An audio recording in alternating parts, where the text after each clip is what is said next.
नमस्कार, मी सीमाताई नांदेडकर. माझ्या यूट्यूब चॅनलमध्ये तुमचं स्वागत आहे. तर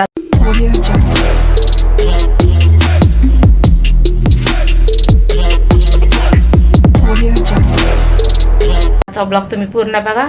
तर सकाळचं काम वगैरे सगळं झालं. आता जेवण वगैरे बाकी आहे. जेवण केल्याच्या बाद झोपी जाते थोडंसं, आणि झोपी गेल्याच्या बाद तर नंतर थोड्या काही वेळानं उठते आणि स्वयंपाक वगैरे करून घेते लवकर. आणि आज काही जास्त बनवायचं नाही मला. आज बनवायचं आहे मला बोंबीलची चटणी, भात, चपात्याचं पीठ संपले आणि भाकरीचं पण पीठ संपलं. तर भात आणि चटणीच बनवायची आहे. तर अशी दिव्या बोलायला लागलेत मला की आज आम्हाला मॅगी खायची आहे मम्मी. तर बघू, अशी जर गेला मॅगी आणायला तर मॅगीही बनवून देते त्यांना. तर आज बनवायची मला बोंबीलची चटणी. आता बोंबील साफ करायला लागले. झिंगे पण आणले तर, पण झिंगे नाही बनणार, बोंबीलची चटणी करणार. साफ करून घेते हे पहिलं. हे बघा, मॅगी बनवली अशी दिव्यासाठी. त्यांना भूक लागली म्हणून त्याला मॅगी बनवून देते. भात बनवले बघा, थोडाच बनवले, जास्त नाही, कारण सकाळचा भात आहे एवढा म्हणून कमी बनवले. आणि अशा द्या मॅगी खाणार तर त्यांचं पोट भरलेलं राहील. आणि इकडं चटणी केली बोंबीलची सुकी चटणी. तर आता मॅगी शिजायला लागली, त्याला गरम गरम देते अशा दिव्याला. आता अशा दिव्याला द्यायला खायला. प्लेटी धुतल्यात, पाणी आहे बघा कसं. पुसून तरी घ्यायचं ना बाळा. आता थोडं थोडं खातं येतं आणि नंतर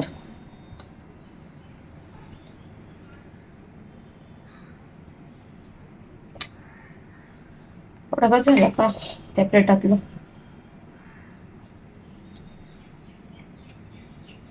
काहीच गरम आहे. पोळायला लागले रे बाबा. हे घ्या दिव्या, हे घे. कामावर पोहोचले मी आणि भाभीनं मला आज सांगितलं होतं की आज काय काय बनवायचं जेवायला. तर पालक पनीर बनवले आज मी, सलाड बनवले, 4 अंडे उकडून ठेवले आणि 5 पराठे बनवले. अजून हे बनवले काय म्हणतात, पोहा बनवला. आज एवढंच बनवलं होतं.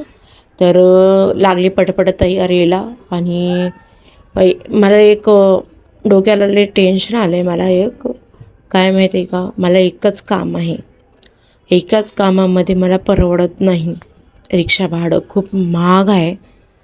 मला परवडत नाही. मी ह्या आशेनं काम करते की एक काम एका बिल्डिंगमध्ये जर मला भेटलं तर मला बाकीचे पण काम भेटन.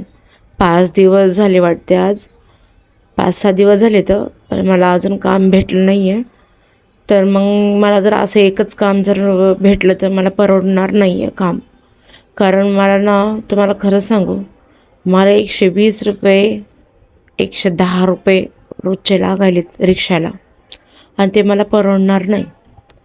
तर काय करू मला समजा नाही गेले. वॉचमॅन लोकांना पण सांगून ठेवले की मला काम असल्यानं सांगा. आणि तिथलचा एक वॉचमॅन आहे, ते एक लई खडूस आहे. मग त्याला लई ॲटिट्यूड आहे, एकदम घमंड आहे त्याला. काय माहीत कोणत्या गोष्टीचं घमंड आहे. त्यानं माझ्यासंग थोडंसं हे करायला लागलं, 36 आकडासारखं. त्याचं माझं काही घेणं नाही, काहीच नाही. मेन काय झालं आहे माहिती आहे का, आता रोज येता जाताना इंग्लिशमध्ये नंबर सांगावं लागते. मग त्यांनी मराठी असो इंग्लिश असो, नंबर सांगावं लागते. मोबाईल नंबर आपलं पूर्ण नाव सांगावं लागते आणि आपण कोणत्या ह्याच्यामध्ये जात आहे, मग त्यांनी बिल्डिंग कितवा माळ्यामध्ये जाता ते, आणि घर नंबर हे सांगावं लागते दररोज. तर माझ्या लक्षात राहत नाही. आता 2004 हे नंबर आहे भावीचा घराचा. मला असं वाटतं की मी ना हे वर्ष सांगते, मी विसरून जाते. 2000 म्हणजे मी एवढं, भावी राहते 20 माळ्यावर, पण 2004 सांगायला म्हणतात मी विसरून जाते. आणि माझा मोबाईल नंबर मी आहे ना पाठ नाही केले, म्हणजे ते आकडे ध्यानात राहत नाहीत माझ्या, खरं सांगायला तर मला तो ना थोडंसं ना चिडचिड करतो तो वॉचमॅन माझ्यासोबत. कारण त्याला ना मी मोबाईल डायरेक्ट देते नंबर घ्यायला, आणि मग थोडंसं मला लक्षात येत नाही की भाभीचं घर नंबर किती आहे. मग त्यांनी 2004 आहे की 204 आहे, ह्यामध्ये थोडंसं मी कन्फ्यूज होऊन जाते. तर मग त्याच्यावरच ते वॉचमॅन आहे ना माझ्यासोबत थोडंसं छत्तीसचा आकडा करायला लागला. मी भाभीला सांगितलं मी कामावर की मग असं ते वॉचमॅन असा करतो, तर मला नाही वाटत की ते मला जरी काम आलं तर मला सांगू शकन कामाचं. मला कारण एकाच कामानं मला नाही परवडणार मला, कारण येणं जाणंसुद्धा मला 1-1.5 तास लागते येणं जाणं. कामावर लागतात मला 2 तास तरी लागते. आणि ह्याच्यामध्ये मी फक्त किती कमवत असेल तुम्ही अंदाज पण लावू शकत नाही. फक्त एकच उम्मीदमध्ये की एक काम भेटल्यानं मला आणखीन काम भेटन, ह्या आशेनं मी कामाला जाते. काय सांगू तुम्हाला, पण मला काम परवडत नाही, खरंच सांगते. आणि ना त्या वॉचमॅन संग सुद्धा त्याचं काय मला माहीत नाही, त्याचं काय त्याच्या मनात चाललं आहे की माहीत नाही मला. पण मला असं वाटतं की त्यानं मला काम नाही सांगणार आता पुढून चलून. आज काम वगैरे करून मग मी पटापट तयारी केली कामाची आणि सगळं सामान मग त्यांनी जे काय स्वयंपाक बनवला होता, पोहा, सलाड, अंडे उकडून आणि चपात्या मग त्याने पराठे, अजून पालक पनीर, हे सगळं झाकून वगैरे ठेवले. किचन वगैरे साफ करून दिले भाभीला. भाभी खूप चांगली आहे, भैया पण खूप चांगले आहेत. त्यांनी बिंदास व्हिडिओ करा म्हणतात मला. पण कसं आहे मग त्यांनी त्या करा म्हणतात, पण मी करते. बिचाऱ्या खूप सपोर्ट करतात. ते स्वतः म्हणतात की मला पण आवड आहे व्हिडिओ वगैरे करायची. तर मी भाभीनं मला विचारलं की अजून कोणते कामं भेटले का. मी मला नाही भाभी पण परेशान आहे, वॉचमॅन लोकाला सांगून ठेवा. मग मी सांगितलं की वॉचमॅन माझ्यासोबत असा 36चा आकडा केल्यासारखं करतो आहे भाभी. मग भाभी पण बोलली मला की हां थोडेसे काय आहेत आकडू वॉचमॅन, ते लोक बरोबर नाही, तर मला अशी बोलली.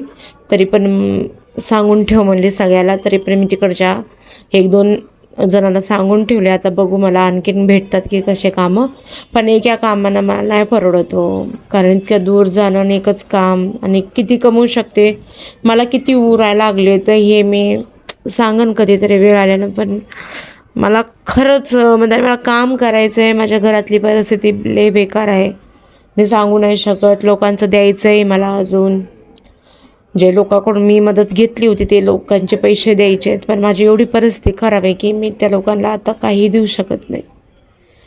पण मी त्यांना प्रॉमिस केलं होतं की ह्या टायमाला देऊ, पण माझे कामं सुटले, मी पडले म्हणून माझे कामं सुटले. 15 दिवस सुट्टी मागितली होती, पण त्या लोकांनी मला 15 दिवस सुट्टी दिली नाही. म्हणून ह्या आशेनं काम करते नवीन जागी की मला आणखीन कामं भेटावं. मला आणखीन 4 कामं जर भेटले ना तर भरपूर झाले. अजून 4 कामं लोकांचं द्यायचं आहे, ते पण देऊन टाकीन. घर भाडं राहिले 2 महिन्याचं. लय प्रॉब्लेम चालू आहेत माझ्या आयुष्यामध्ये, मी सांगू नाही शकत. एक ना एक दिवस हे माझं नक्कीच बदलणार. ही जी गरिबी आहे, संकट आहे, दुःख आहे, सगळं बदलून जाईल खरं.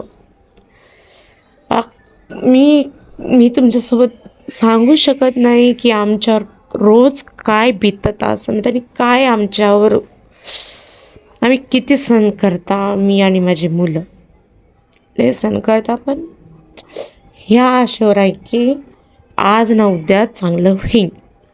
आणि कोणीतरी म्हणलं आहे मला, वाईट दिवस तवाच येतात जेव्हा चांगलं होते आपलं पुढे चलून. तर हे बिल्डिंगच्या बाहेरचं वातावरण आहे. रिक्षामध्ये बसून मला थोडंसं दूर चालावं लागते, 5 मिनटं तरी चालावं लागते. इथून रिक्षा जर घेतली तर माझं मीटर जास्त होते, म्हणून मी थोडंसं अजून चालते थोडंसं. रिक्षा भेटली मला, रिक्षात बसले, पण रिक्षेवाला आहे ना एवढा रिक्षा फास्ट चालू लागला होता ना, सांगूच नका. मला इतकी भीती वाटू लागली ना त्या रिक्षामध्ये बसायला. त्यांनी असं धडधड काहीच करू लागलं, कारण ना ते इतकं फास्ट नेऊ लागलं होतं ना रिक्षा, सांगता येत नाही. काय सांगू तुम्हाला. मग त्याने भीती वाटते ना, रात्रीची एवढी ट्रॅफिक राहते, तर ही रिक्षा आहे ना एवढसा पळू लागला रिक्षाला. त्याला मी सांगते की दादा हळूनच चालवा, तरी पण ना तो थांबू असं ब्रेक मारत मारत चालत होता. त्याला सांगितलं किती वेळेस तरी पण ऐकत नव्हता. समोरचा एक टेम्पो होता, टेम्पो एकदम बाजूला झाला ना, हव्यामध्ये उडीत तसा रिक्षा त्यानं पळू लागला होता. मला इतकी भीती वाटलेली काय सांगू तुम्हाला. असं वाटलं की घर कधी येते आणि कधी नाही. एक तर मी माझ्या टेन्शननं राहते, मी माहिती आहे काय ब्लॉग करते, पण मी माझ्या डोक्यामध्ये एकच विचार, एकच काम भेटलं, अजून काम भेटावं, आता कुणाला विचारू, हेच माझ्या डोक्यात चालते. आणि एक रिक्षावाला लय संताप झाले डोक्याला, माहीत आहे. लय डिप्रेशनमध्ये राहते मी, दिवस रात्र डिप्रेशनमध्ये. तर चला मी ब्लॉग आता ख़तम करते, कारण 4था माळा चढायला हे लय दम लागायला लागला आहे आणि माझा पाय पण दुखायला लागला आहे. तर मी दमानं जाते, 4था माळा चढते. म्हणून मी ना रस्त्यावरच आता मी ब्लॉग ख़तम करत राहीन, कारण 4था माळा चढत चढत नंतर एंडिंग ब्लॉगची करायला हे खूप वेळ जाते. म्हणून मी ना आता इथंच असेच ब्लॉग ख़तम करत राहीन. प्लीज माझ्या चॅनलला सबस्क्राईब करा तुम्ही आणि शेअर करा, लाईक करा. माझे कमेंट तुम्हाला कसे, माझे ब्लॉग तुम्हाला कसे वाटतात नक्कीच कमेंटमध्ये सांगा. आणि आता माझं डोकं लई दुखायला लागले. आता मी व्हिडिओ सोडणार नव्हते, पण मी सोडणार व्हिडिओ, काय पण असो, कसं पण असो, पण मी रोज व्हिडिओ सोडणार. कारण आज ना उद्या माझं चांगलं होईन, देव माझं चांगलं करेन. तुमचं सगळ्याचा सपोर्ट जर असलं तर एक दिवस चांगलं होईन माझं, हे विश्वासानं मी यूट्यूबवर काम करेन. काय माझी परिस्थिती कशी काय राहीना हे मी तुमच्यासोबत शेअर करेन.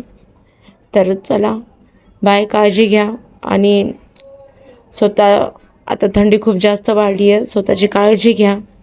आणि त्या बायांना मला सांगायचं आहे की ताईंनो, पैसा आहे ना बरबाद करू नका, वाईट वेळेला सांभाळून ठेवा. पुढे नाही आपल्याला माहीत की आपल्यावर कसे दिवस येईल, हे मी आज अनुभवले. तर चला बाय, काळजी घ्या. इथंच मी आता ब्लॉग थांबवते. बाय, काळजी घ्या.